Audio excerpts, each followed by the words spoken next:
Hello guys and welcome back. So now in this video we will be adding the scope functionality in our game. Okay, for that first of all go ahead and open up your input manager script, and right here find the scope input right here. As you can see, for this we just have the performed and not the cancelled. So what I'm gonna do, I'm gonna copy this and paste it down below, change this to cancelled.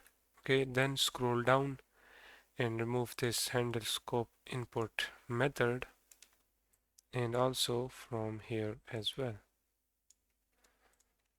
Okay, once you do that, then open up the camera manager script, and on the camera manager script, first of all at the top, let's declare the variables for the scope functionality. So we will add a header,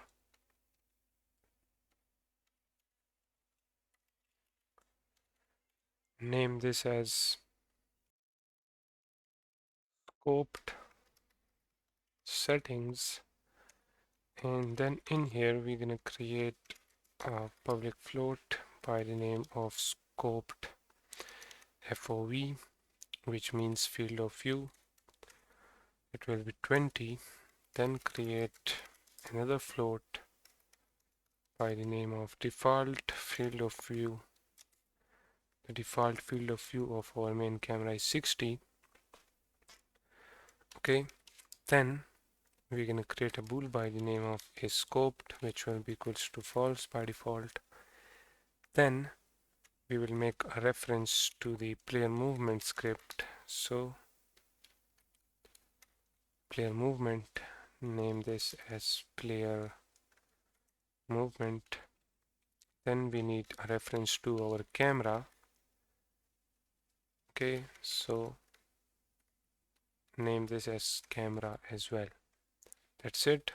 Now for the player movement script right here, we're gonna say player movement equals to find object of type player movement.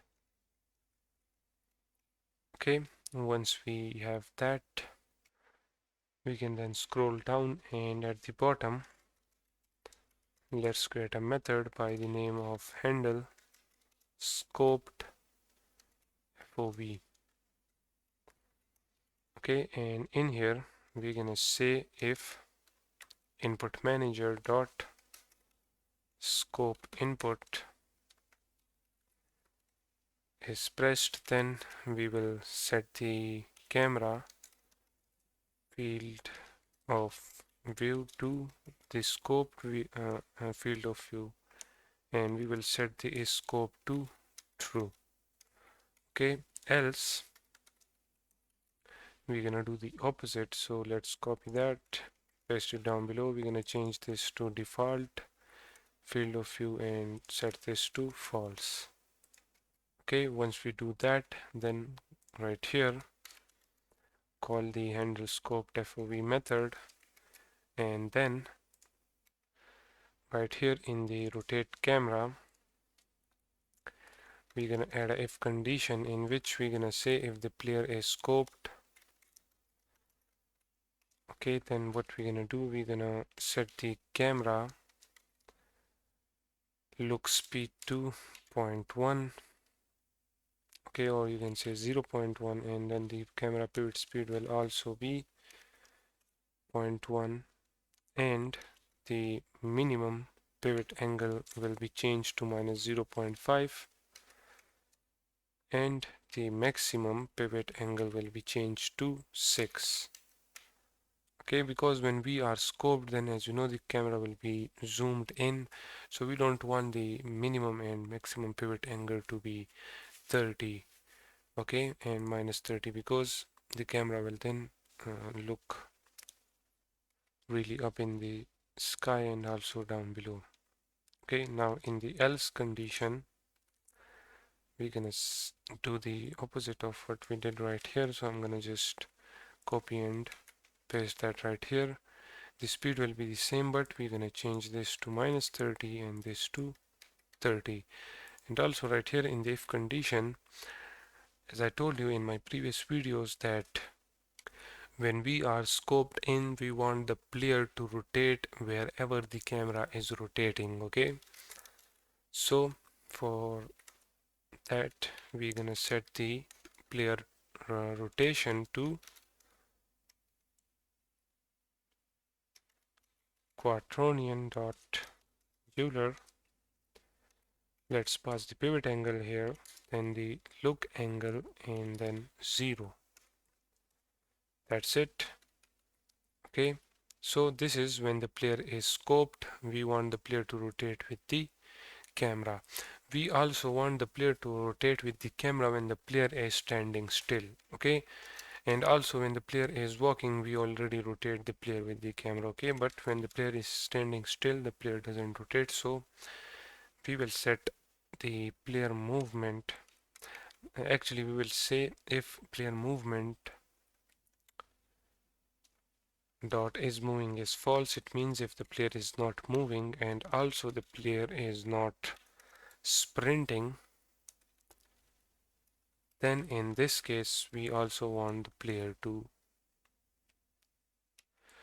rotate with the camera.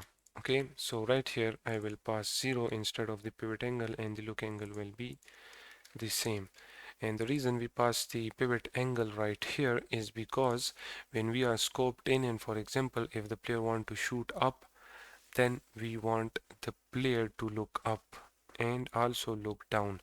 But when the player is not moving, not sprinting, and also the player is not scoped, then we just want the player to rotate with the camera. Okay, this is what this all means. So now save the script, get back right here, click on camera manager.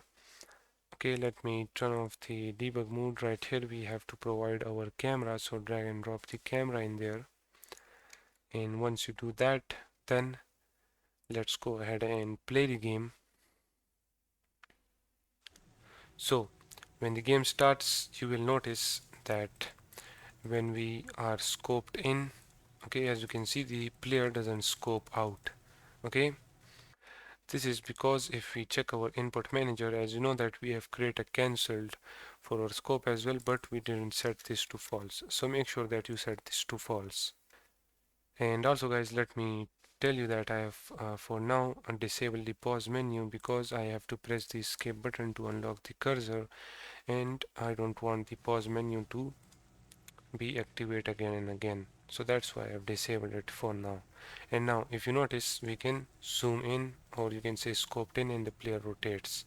As you can see, and wherever we rotate, the player rotate with it, as you can see.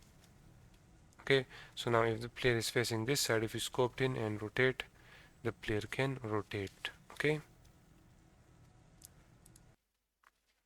oops, let me do some shooting using scope. I forgot to do that. And also when the player is standing still, you will notice the player can rotate as well. Okay, so now let's put the gun active, and now if we try to shoot this police officer, as you can see, we can shoot the police officer. Okay, and the player can rotate, the player can look up and look down. As you can see, the player can move up and down a little bit. Okay, now the scoping things works perfectly fine now. So with this done, let's end this video right here.